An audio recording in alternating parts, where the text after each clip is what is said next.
Hello mates, welcome to my class with me Mr. Sukman. Today we are going to talk about after modal use best form of verb. Maksudnya adalah setelah anggota modal gunakan verb 1, jadi modal plus verb 1. Rumusnya modal auxiliary kata kerja bantu berupa modal. Anggota modal itu ada can, ada could, may, might, will, would, shall, should, must, have to, dan lain sebagainya. Oke, jadi total modal itu ada 14.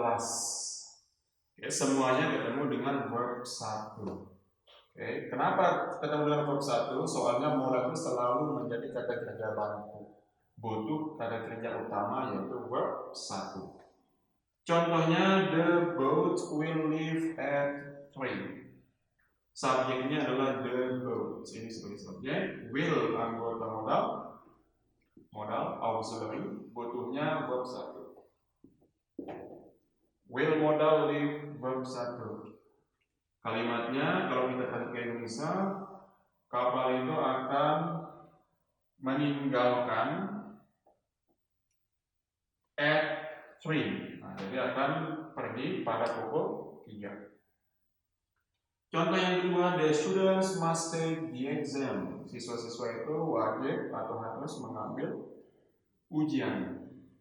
The student sebagai subjek, must sebagai anggota modal, take-nya sebagai verb 1.